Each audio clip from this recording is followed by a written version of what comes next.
जिनकी सिर्फ एक आवाज से ब्रह्मांड के सारे रहस्य खुल सकते हैं। एक ऐसी शक्ति जिसके आगे सरस्वती माँ भी नतमस्तक हो जाती हैं। जब शब्दों में जादू हो, जब वाणी में अमृत हो, जब संगीत में शक्ति हो, तब प्रकट होती हैं महाविद्या मातंगी।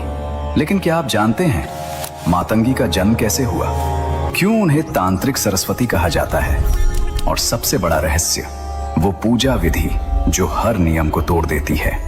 10 महाविद्याओं में मातंगी का स्थान अनोखा है। वे चांडाल कन्या से देवी बनी। समाज ने जिसे ठुकरा दिया, शिव पार्वती ने उसे महाशक्ति बना दिया।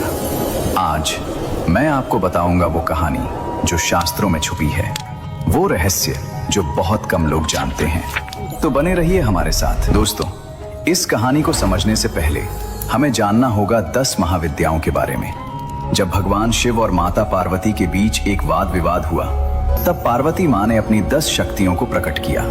ये 10 शक्तियां हैं काली, संहार की देवी; तारा, करुणा की देवी; त्रिपुर सुंदरी, सौंदर्य की देवी; भुवनेश्वरी, ब्रह्मांड की माँ; छिन्नमस्ता, त्याग की देवी; त्रिपुर भैरवी, शक्ति की देवी; धूमावती, वैराग्य की देवी; बगलामुखी, स्तंभन की देवी; मातंगी, वाणी की देवी; कमला, समृद्धि की देवी। इन 10 में मातंगी का स्थान विशेष है।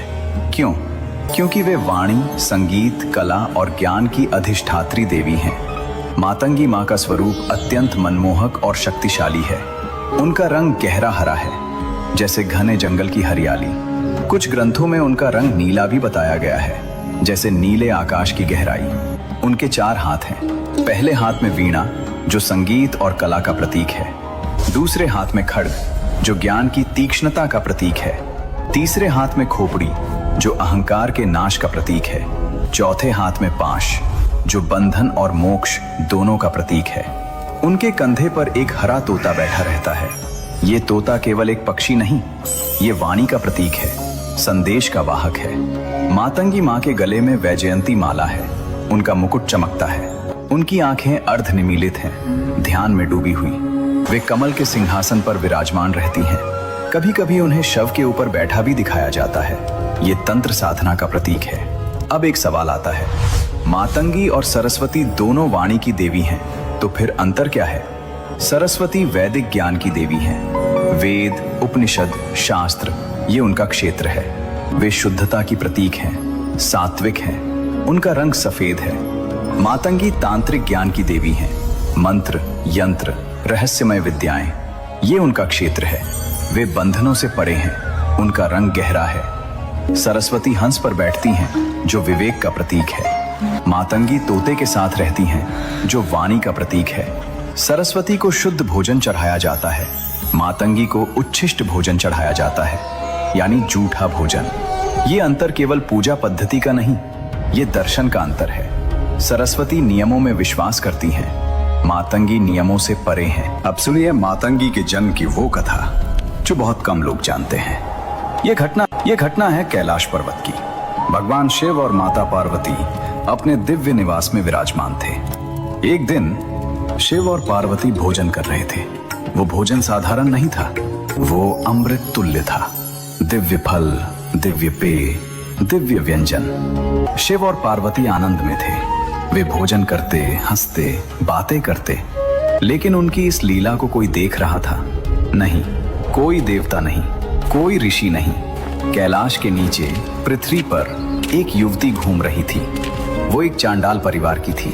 उस समय समाज में चांडालों को अछूत माना जाता था। लोग उनसे दूर रहते थे। वो कन्या बहुत सुंदर थी। उसका नाम था मतंगी। उसका मन पवित्र था, लेकिन जन्म के कारण समाज उसे नीचा मानता था। मतंगी रोज जंगल में जाती थी। वहां वो अकेले बैठती, प्रकृति से बातें करती, पक्षियों के साथ खेलती। उसका एक साथी था, एक हरा तोता। वो तोता हमेशा उसके कंधे पर बैठा रहता था। एक दिन मतंगी जंगल में बैठी थी। वो आकाश की ओर देख रही थी। तभी उसने कुछ देखा। आकाश से, कैलाश की ओर से कुछ गिर रहा था, चमकती हुई रोशनी, दिव्य प्रकाश के साथ। वो पास आया और मतंगी के सामने गिरा। ये भोजन था, शिव पार्वती का जूठा भोजन, जो उनके हाथों से गिर गया था। मतंगी ने देखा वो भोजन दिव्य था, उससे प्रकाश निकल रहा था, सुगंध फैल रही थी। मतंगी ने सोचा, ये तो भगवान का प्रसाद है, लेकिन ये जूठा है। क्या मैं इसे खा सकती हूँ? फिर उसने सोचा, समाज तो मुझे पहले से ही अछूत मानता है। भगवान के लिए शुद्ध अशुद्ध क्या? अगर ये प्रसाद है तो मैं खाऊंगी। और उसने वो भोजन खा लिया। जैसे ही मतंगी ने वो भोजन खाया, उसके शरीर में अद्भुत परिवर्तन होने लगे। उसका शरीर चमकने लगा, उसकी आंखों में दिव्य तेज आ गया, उसकी वाणी में मधुरता आ गई। लेकिन सबसे बड़ा परिवर्तन उसकी वाणी में हुआ। जब वो बोलती तो उसकी आवाज में जादू होता, जो भी सुनता मंत्रमुग्ध हो जाता। उसने एक गीत गाया, पूरा जंगल थम गया, पक्षी उड़ना भूल गए, हवा रुक गई, पेड़ झूमने लगे। उसने एक मंत्र बोला, आकाश में बिजली चमक उठी। मतंगी समझ गई, उसमें अब कोई दिव्य शक्ति आ गई है। लेकिन वो नहीं जानती थी, ये तो केवल शुरुआत थी। स्वर्गलोक में देवताओं ने ये सब देखा, उन्हें चिंता हुई। इंद्र बोले, ये चांडाल कन्या इतनी शक्तिशाली हो गई है, अगर ये गलत रास्ते पर चली गई तो खतरा हो सकता है। ब्रह्मा बोले, हमें कुछ करना होगा, ये शक्ति नियंत्रित होनी चाहिए। सभी देवता शिव और पार्वती के पास गए। उन्होंने सारी बात बताई। शिव मुस्कुराए, पार्वती भी मुस्कुराई। पार्वती बोली, घबराओ मत, ये कन्या बुरी नहीं है, इसका मन शुद्ध है, मैं इसे बुलाती हूँ। और पार्वती ने मतंगी को आह्वान किया। मतंगी को अचानक एक आवाज सुनाई दी। आओ बेटी। ये पार्वती माँ की आवाज थी। मेरे पास आओ। मतंगी की आंखों के सामने प्रकाश फैल गया। अगले ही पल वो कैलाश पर थी, शिव पार्वती के सामने। मतंगी डर गई, वो कांपने लगी। उसने सोचा, मैंने उनका झूठा भोजन खा लिया, अब मुझे सजा मिलेगी। लेकिन पार्वती माँ ने उसे गले लगा लिया, प्यार से बोली, बेटी, तुम डरो मत, तुमने कोई अपराध नहीं किया, तुमने प्रसाद ग्रहण किया है। शिव बोले, तुम्हारा मन पवित्र है। जन्म से कोई छोटा बड़ा नहीं होता, कर्म से होता है। पार्वती ने अपना हाथ मतंगी के सिर पर रखा, प्यार से बोली, आज से तुम मातंगी कहलाओगी। तुम 10 महाविद्याओं में से एक होगी। तुम्हारा अधिकार होगा वाणी पर, संगीत पर, कला पर, ज्ञान पर। तुम सरस्वती से अलग होगी का, लेकिन तुम सरस्वती से कम नहीं होगी। तुम तांत्रिक ज्ञान की अधिष्ठात्री होगी। जो लोग समाज से ठुकराए गए हैं, तुम उनकी देवी होगी।